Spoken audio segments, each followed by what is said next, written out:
बिहार में एक गरीब ब्राह्मण रहा करते थे। सुनो एक सच्ची कहानी। एक गरीब ब्राह्मण थे, पत्नी परेशान हो गई। पत्नी ने पति से कहा, स्वामी कई दिन हो गए घर में चूल्हा नहीं जला। पंडित जी बोले क्या करें? पत्नी बोली कि आप बहुत पुण्यात्मा हो, जो अपने यहाँ का राजा है ना वो पुण्य खरीदता है, जाओ आप अपने थोड़े पुण्य बेच के थोड़ा पैसा ले आओ तो घर में रोटी की व्यवस्था हो जाएगी। पंडित जी बोले तुम ठीक कहती हो। वो पंडित जी बड़े पुण्यात्मा थे, बड़े पुण्य वाले थे, दिन भर पुण्य करते, अच्छे काम करते, पूजा पाठ करते, भगवान का नाम जपते, बड़ा पुण्य करते। पंडितानी बोली कि अच्छा आप राजा के यहाँ जाओ, अपना पुण्य बेच करके आओ। राजा पुण्य खरीदता है सबके। पंडित जी बोले मैं कल जाऊंगा। पंडित जी के लिए पंडितानी पड़ोसन के घर से जाकर पड़ोसन से थोड़ा आटा उधार ले आई। बहन आटा उधार दे दो, मेरे पति राजा से मिलने जा रहे हैं, रास्ते के लिए 2-4 पूड़ी बना के रख दूं। पंडितानी ने 4 पूड़ी बनाई और पंडित जी के लिए अचार पूड़ी एक कपड़े में बांध कर रख दिया। पंडित जी जा रहे हो, कहीं भूख लग जाए तो ये 4 पूड़ी खा लेना। पंडित जी 4 पूड़ी लेकर चले।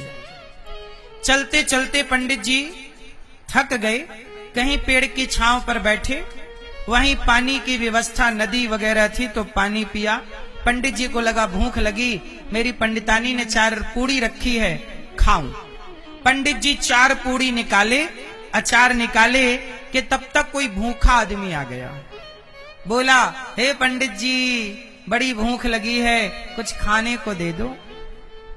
पंडित जी भी बड़े भूखे थे, उन्हें स्वयं को भी बड़ी भूख लगी थी। पंडित जी ने कहा अच्छा ठीक है भैया, ये लो 4 पूड़ी हैं, 2 पूड़ी तुम खा लो, 2 पूड़ी हम खा लेंगे। उसे भी बिठाया, वो बड़ा भूखा था। पंडित जी ने अपनी 2 पूड़ियां उसे दी।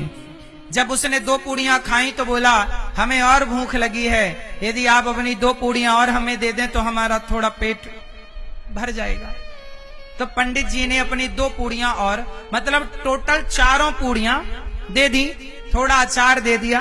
पंडित जी के पास थोड़ा अचार बचा तो बेचारे अचार ही खा गए और नदी का पानी पी गए और आगे चले। राजा के दरबार में पहुंचे। राजा से कहा महाराज मैं पंडित जी हूं फलाने गांव का, मैं पुण्य बेचने आया हूं, मेरा थोड़ा सा पुण्य खरीद लो और मेरी गरीबी दूर करो। राजा ने कहा ठीक है महाराज आपका पुण्य मैं ले लूंगा। राजा की पत्नी बड़ी पतिव्रता थी, तो राजा ने अपनी पत्नी से कहा कि भाग्यवान सुनो, ये पंडित जी आए हैं अपना पुण्य बेचने, पहले ये बताओ कि पंडित जी का सबसे बढ़िया वाला पुण्य कौन सा है? तो राजा की पत्नी बड़ी पतिव्रता थी, वो तपस्वी थी, वो जान जाती थी कि सामने वाले का पुण्य क्या है। तो पंडित जी का पुण्य क्या है? राजा की पत्नी बोली महाराज अभी अभी इन्होंने एक गरीब को 4 पूड़ियों का दान दिया। किसी भूखे को इन्होंने 4 पूड़ी पेट भर खवाई है, ये पुण्य बड़ा है इनका। एक काम करो आप इनका ये 4 पूड़ी दान करने का पुण्य खरीद लो। तो राजा ने तराजू बांधी, एक पलड़े पर ब्राह्मण के 4 पूड़ियों का पुण्य रखा और दूसरे पलड़े पर अपना थोड़ा सा सोना रखा। राजा ने अपना सोना रखा 1 तोला, 1 तोला मतलब 10 ग्राम, 1 तोला सोना रखा, पर ब्राह्मण के 4 पूड़ियों का पुण्य ज्यादा। राजा ने और सोना रखा, फिर भी पंडित जी का पुण्य ज्यादा। 4 पूड़ियों का आधा किलो सोना रखा, फिर भी पंडित जी का। अब पंडित जी हक्का बक्का रह गए, हे भगवान मेरी 4 पूड़ियां तो कमाल कर गई। राजा ने 1 किलो सोना रखा, 4 किलो सोना रखा, 10 किलो सोना रखा। भैया राजा ने पूरा खजाना रख दिया, लेकिन ब्राह्मण के 4 पूड़ियों का पुण्य राजा खरीद ना सके। तब राजा पत्नी से बोले देवी हम लोग भी तो रोटियां दान करते हैं, तो क्या हमारा भी पुण्य इतना बड़ा है? ब्राह्मण का पुण्य ज्यादा दिख रहा है। तब रानी बोली महाराज ये ब्राह्मण स्वयं गरीब है, स्वयं भूखा है। देखो आपका पेट भरा हो ना तो आप किसी को 4 रोटियां दे दो, बड़ी बात नहीं है। लेकिन आपके पास 4 ही रोटियां हो और आपका भी पेट खाली हो, आप भी भूखे हो और आप भूखे हो और आपके पास 4 रोटियां हो और भूखे रहकर आप किसी का पेट भरते हैं तो उस पुण्य की बराबरी कोई नहीं कर सकता। भूखे रहकर भी आपने किसी के बारे में सोचा, वो ब्राह्मण का पुण्य इसलिए ज्यादा है क्योंकि वो खुद भूखे थे, पर उन्होंने उस भूखे रहकर भी किसी की भूख मिटाने का सोचा।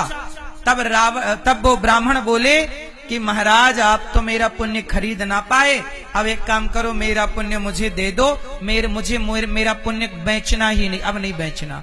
पंडित जी दौड़े दौड़े पंडितानी के पास आए, बोले पत्नी से कहा री भाग्यवान, हमें लगता था हम गरीब हैं, आज देखने से पता चला कि राजा गरीब है, अपन गरीब नहीं है। गरीब वो हैं जिनके पास पुण्य नहीं है, अमीर हैं वो जिनके पास पुण्य है। इसलिए कहता हूं कि गौरी गोपाल आश्रम में मेरी वृद्ध माताएं रहती हैं, आप लोग सहयोग करते हो तो वृद्ध माओं को भोजन मिलता है।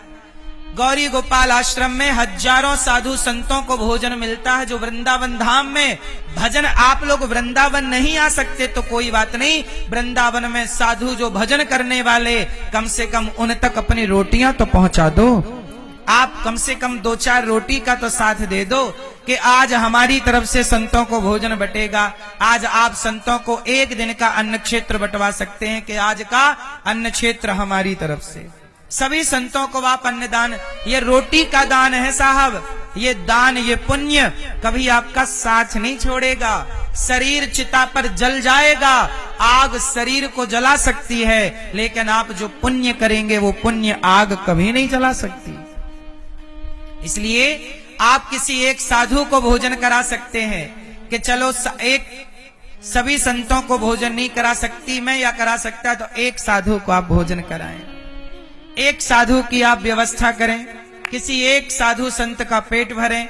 आप अन्नदान करने योग्य हैं तो अवश्य अन्नदान करें, नहीं करने के योग्य हैं तो कोई बात नहीं, आप करने के योग्य नहीं है तो मत करिए।